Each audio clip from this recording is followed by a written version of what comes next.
福建土楼永定景区，我现在在土楼了，这里有个观景台，先上观景台看一下整体。我来的是这个土楼王景区，门票50块钱。从空中可以看到，这一片有非常多的土楼，有圆形的，有方形的，形状不一，它们都散落在这个山谷里。曾经美国人用卫星侦察，他们以为这个是导弹发射井呢，吓了他们一跳。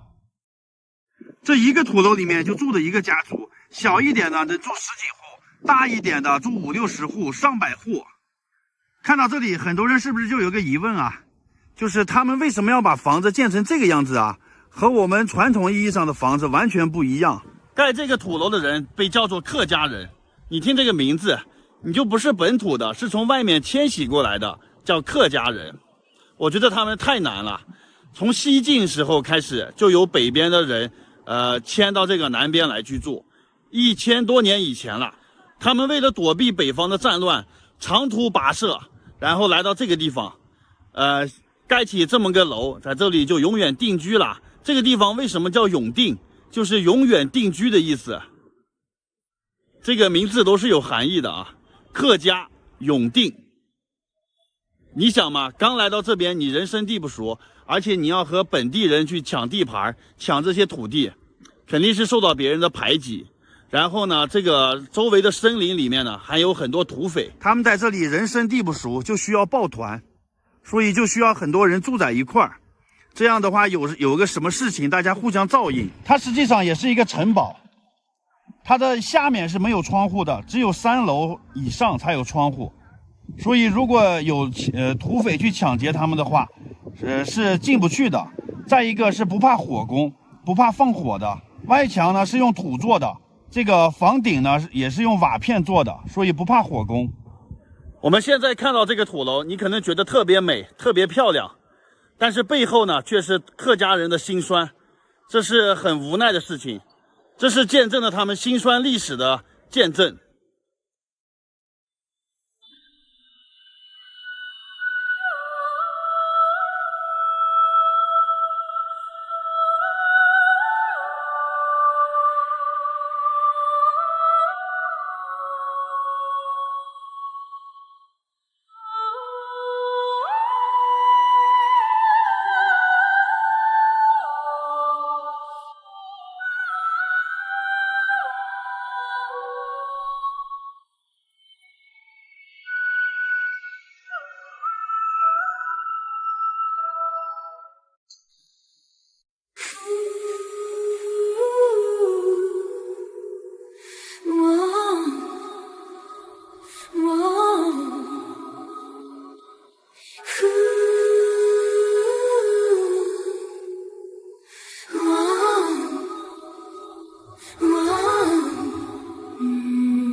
永定客家土楼，这个土楼叫承启楼，这是所有土楼里面最大的一个。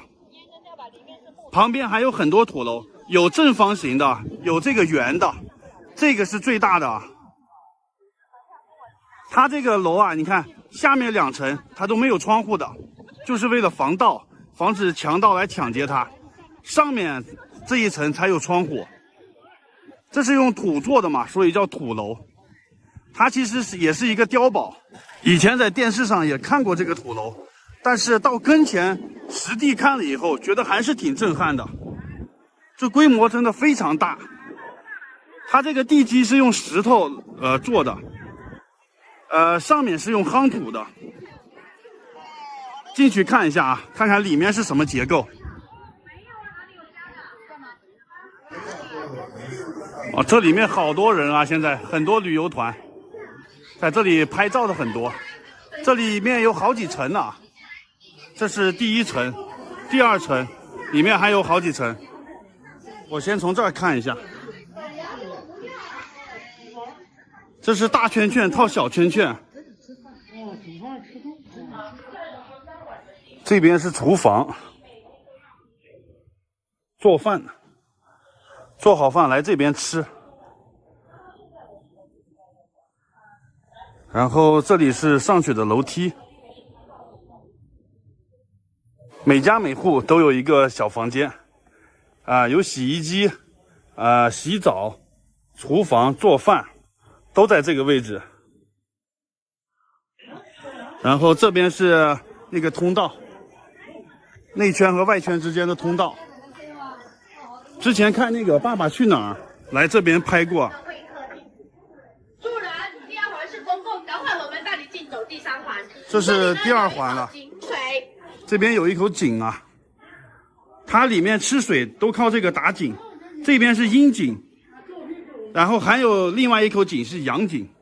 阳井是合了生男孩，阴井合了生女孩。啊，这个是第3层了。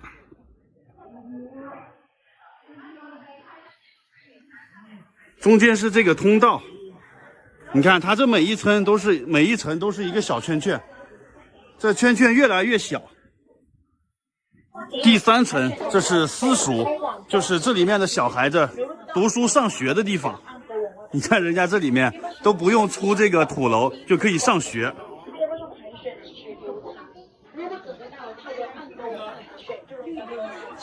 然后很多卖东西的，卖烟、土烟、卷烟，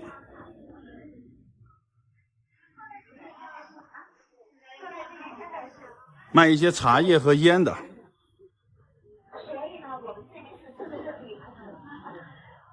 转一圈啊，这个就是最里面那圈了，第4圈，最核心的位置。整个土楼里面住的都是同一个家族，他们都姓姜，现在都传到第30多代了。这有一个航拍的土楼，这个最大的土楼它是按照易经八卦来建的，圆形，里面有2个那个水井，背面是靠的山，前面是临的河，有山有河。整个土楼这么大，这里面住的上千人呢。他们都是同一个祖先，都是同一家人，近亲不能结婚啊，他们要隔5代才可以互相结婚，这就是土楼王的情况。其实拍照最好的角度是站在那个楼上面，但是现在那个楼上面上不去啊，不让上去，因为上面还住的人呢，你游客太多的话，对人家也是一个打扰。转一圈看一下这里面的结构，它这个1楼是厨房。平时吃饭做饭都在1楼，2楼是储物的，放一些东西，3楼4楼才是住人的。但现在没那么严格了，因为现在都现代化了嘛。这里是一口水井，这个是阳井。这就是我们土楼王的阳井，哇，水好满啊，6、4米了，快4米。现在还用这个井吗？用，还吃这个井啊？它都是这个井水。这上面开了个洞啊。开天窗，平时月光可以照进来，吸收日月精华。晚上来这里打水也有月光照着，不至于太暗。在里面转了一圈，我发现一个问题，这里面没有厕所，上厕所怎么办呢？现在我们在这个土楼外面建了公共厕所啊，但是古时候那些人怎么办呢？土楼王的旁边，这个楼叫樵夫楼。这个楼里面除了11个博士啊，太厉害了，进去看一看。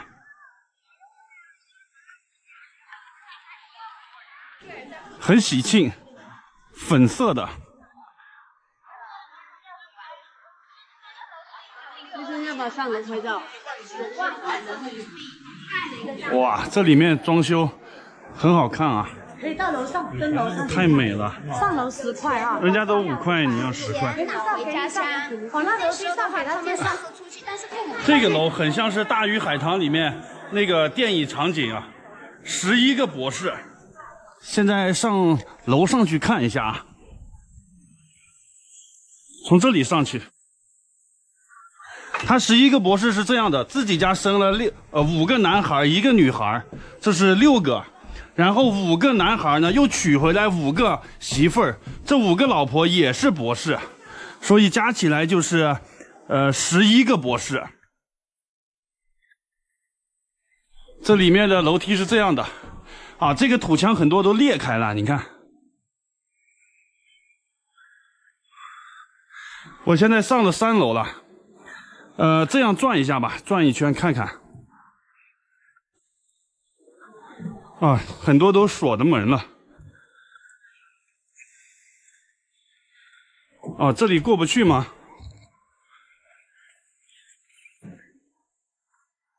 哦，这里面是房间啊，晚上可以住在这边，有3张床，不知道多少钱啊？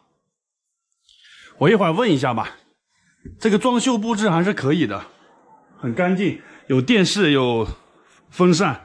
晚上在这里拍照啊，看这个灯笼。出去吧。啊，它这上面不通，我转到那边看一下。这个场景跟大鱼海棠那个很像了吧？这里面一定要防火，这都是木头建的房子。这个土楼外面不怕火，因为是土，这里面很怕火，都是木头。哦，这边也挡住了。这边也是房间，晚上可以住的。我现在下到2楼了，这个2楼比3楼要好看一点。2楼可以转一圈，这里面就住的一整个家族，一个门就是一个家。在这个土楼里面拍照，要把相机调成广角模式，看一下啊，有没有这种效果？降低高度。全景，哇塞，效果非常好。我调的是超广角，看这个天空。接下来呢，进入我们今天的下一站土楼，也就是我们今天的重点楼——土楼王景曲楼哈。这个里面可以住宿的，100块钱左右，标间，住2个人。晚上的话，灯笼打开更好看。从圆形的土楼王出来。旁边就是方形的土楼，这个楼也挺好看的，进去看一下里面什么样。要不要上楼拍？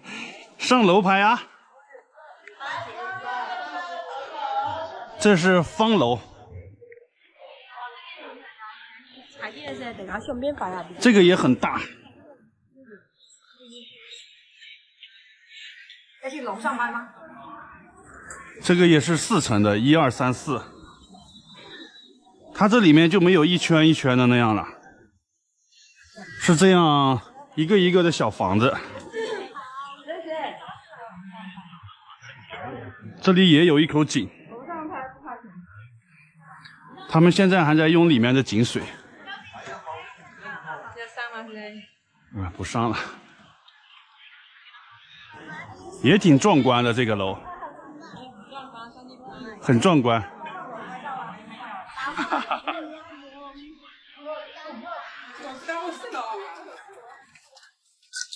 他们用这个水啊，你们还喝这个水啊？是自来水这是啊？洗红薯。现在看完土楼了，要坐车回去。高头汽车站。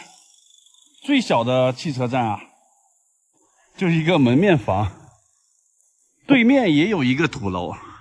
这个不是旅游景区啊，这个就是有人在里面住呢，原汁原味的土楼。进去参观一下。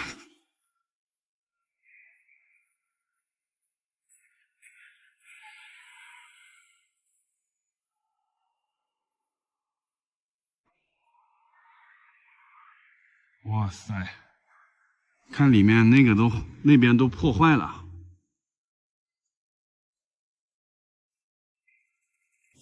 这个也很大，很多已经毁坏了，也是4层。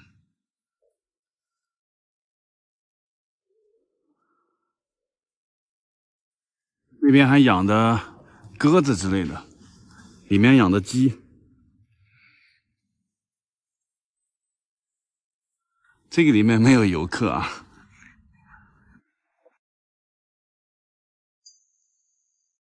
我现在在厦门的大嶝岛，这个地方在1958年是对台作战的前线，第一线。曾经这个地方1平方的土地落下1.5个炮弹，当年这里都被摧毁了。现在呢，这里是作战观光园，身后陈列了很多当年立下赫赫战功的一些飞机大炮，我们一起去看一下。这个是武装直升机，机翼下面挂弹的呢，前面是机枪，这个是侦察摄像头吧。螺旋桨非常的大，它这个武装直升机是这样子的，很窄，保证它的机动性能。这应该是个模型放在这里，可以坐2个人，看前面坐一个，后面坐一个，一边挂4个导弹。这个是什么？是那个转的机枪吗？飞机前面也有一个这个机枪。这个观光园就在大登岛上，这里有一幅地图，看一下。我在这里，大登岛战地观光园，这个是厦门，这个是金门。58年炮战就是我们在大登岛上往金门发射炮弹。现在这里呢已经被改造为一个爱国主义教育基地了。对面就是金门啊，实地看一下。这里有几个高倍望远镜，投币可以看一下金门岛。然后5块钱2分钟，我投币给大家看一下对面的金门啊。对面岛上看不清楚，有点雾。这个地方当年是军事基地，现在已经被改造成一个爱国主义教育基地了。买票进来就可以参观。我拍的所有视频都是公开的，不存在涉密的啊。先把这个前提讲一下。对面这个房子叫前线广播堡，它里面放的是喇叭，可以对对岸进行那个心理战，对他们喊话。这里面有16个军用喇叭，这个喇叭的声音可以清晰的传到10公里。4组16个。823前沿历险迷宫，也叫做战地迷宫。我进去走一下，看我会不会迷失。迷宫入口，迷宫里面是这样子的，为了迷惑敌人，反登陆的，进来感受一下。这上面还有标语，这也算是战壕吧。平时训练也能用。这里有个炮弹坑，这是从金门打过来的炮弹落在这里形成的坑。当时这个导弹打过来，把我们这边的那个广播给损坏了。经过我们的抢修，在最短的时间内又让它恢复了这个对台广播。这堵墙可是见证历史了，被打得千疮百孔，现在还留下这个炮弹射击过的痕迹。下个视频去看世界最大的军用喇叭。我现在福建厦门，这2天我看天气预报，北方很多地方都降温了吧，都下雪了。厦门这边还是很暖和啊。今天我又换了个地方住，今天我住这里啊，26楼的高层。带大家看一下，在这个厦门的市中心住这种高层要多少钱啊？厦门的环境是真好，但消费是真贵呀。进去看一下，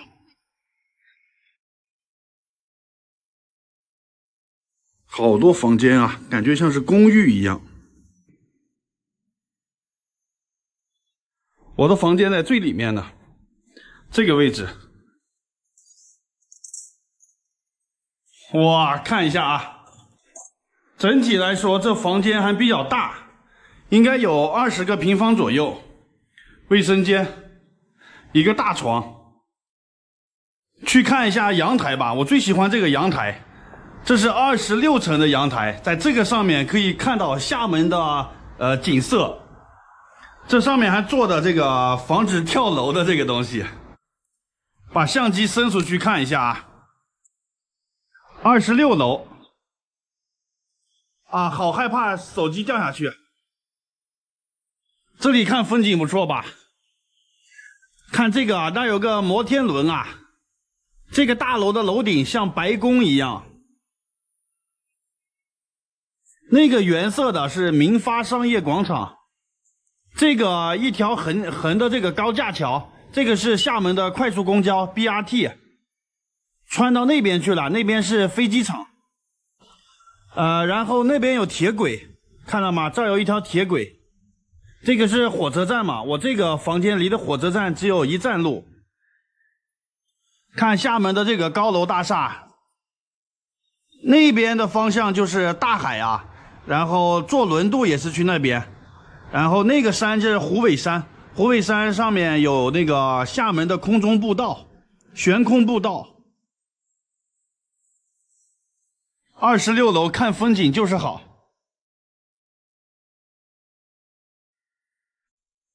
我这个房间是101块钱，还是比较划算的吧。然后我把我的衣服拿出来晾一下。这是我的所有的行李，一个书包、衣服，没有换洗衣服啊，基本上厦门这边当天洗的当天就能干，很简单，一个书包就背走了。房间就是这样的啊，很多人说不相信有这么便宜的房间啊，给大家看一下，看厦门7天酒店101块钱，29号到30号住1天。哈哈哈，看这边我还订过61块钱1天的这个7天，但是这个是没有窗户的，这101的是带这种窗户阳台的，这个采光更好一点。很多人问我平时订房怎么订啊？怎么能找到这种便宜的房子？我都是在美团、携程、去哪儿用这3个软件来订。一般来说，美团用的是最多的，美团上面房间是最便宜的，去哪儿上面的房间也挺便宜的，它上面呢经常有一些特价房，然后携程呢上面是房间最多的、最全的，从高档、中档、低档到那种青旅几10块钱的都有，所以携程的房间是最全面的，美团是最便宜的，去哪儿是经常搞特价的，再就是像他们这种房间啊，在3个平台上价格是不一样的。你订之前在这3个平台上转一圈，你就知道哪家最划算了。好的，这就是我找房间的一些心得和体会，分享给大家。我这个房间的窗户是靠这边的，我刚才来的时候看旁边还有一间房，它窗户是靠那边的，去那边看一下。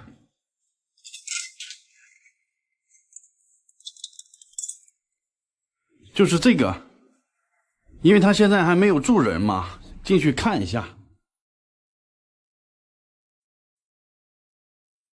还没有住人呢啊，这是2个小床的。你看这个房间的位置正好对着那个大海的方向。哇，这里看的也挺棒。下面是这个 BRT 的高架桥。这个位置能照到太阳啊，太阳直晒。厦门这个楼房密度也是挺大的。我现在在广东潮州，带大家看一下潮州最有名的景点，就是这个叫做断桥。这个桥果然是断开的，中间2边都是水泥墩子修的桥，就中间这一段是断开。断开的地方，它用小船连成一个浮桥了。白天的时候，这个小船就连住了，2边可以过人。晚上的时候，这小船一会儿5点半左右就开走了。然后这边就可以通船了。这个是名副其实的断桥，跟杭州那个是名字叫断桥，其实它不是断的，这个是确确实实断开了。这个断桥还是挺有特点的，在别的地方没有见过。断桥的位置就在潮州的这个母亲河，叫做韩江。这个韩江的江面非常宽，这个江是为了纪念韩愈改名叫韩江的。对面那个山本来叫笔架山，为了纪念韩愈改名叫韩山。韩山和韩江，韩愈是唐宋8大家之首啊。韩愈，我们上学时候都学过他的诗啊，最有名的2首诗，一个是《诗说》，一个是《马说》。《诗说》是这样写的：古之学者必有诗，诗者，传道授业解惑也。另外一首《马说》是这样写的：诗有伯乐，然后有千里马，千里马常有，而伯乐不常有。韩愈认为这个人才很多，但是能识得人才的这个人，这个伯乐非常少。我们现实生活中是不是有很多人觉得自己怀才不遇，空有一身的才华，一身的本事，却无处施展，很难遇到一个懂你的人，赏识你才华的人，能从芸芸众生之中发现你本事的人。所以这个就跟韩愈里这个诗里面写的一样，千里马常有，而伯乐不常有。就是这个世间的美很多，但是发现美的这个眼睛很少。现在开过去一个船，可能要卸这个浮桥了吧？船上下来几个人，正在拆这个浮桥啊。现在桥拆开了，看中间少了一块，全部被这个船拖走了。我还以为是这个小船，一个船上面一个人把船划走呢，结果是全部被这个大船拉着。潮州这个地方，历史上有10个宰相都在这边当过官。雁过留声，人过留名，所以这边又有10相留声的说法。韩愈就是其中之一。韩愈是怎么来的潮州呢？他是得罪皇帝了，被皇帝贬到这里。当时皇帝比较信奉佛教，就想把这些佛教的迎接到宫里面去供奉的，劳民伤财嘛，搞迷信。韩愈就反对这件事，那惹得皇帝不高兴，皇帝就贬了他的官，给他贬到潮州来当刺史。潮州在当时唐朝时候还是属于南蛮之地啊，这边就是比较落后，所以就是流放犯人的地方。韩愈当时已经50多岁了，在路上奔波了2个多月才到达潮州。他来了以后，给潮州做了很多好事啊，什么兴办学校啊，兴修水利啊，这是很基础的。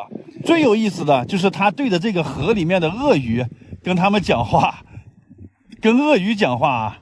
当时这条江里面很多的鳄鱼，这些鳄鱼呢经常上岸吃当地老百姓的这些牛啊羊啊，所以人们就很讨厌这些鳄鱼，但是又拿他们没办法。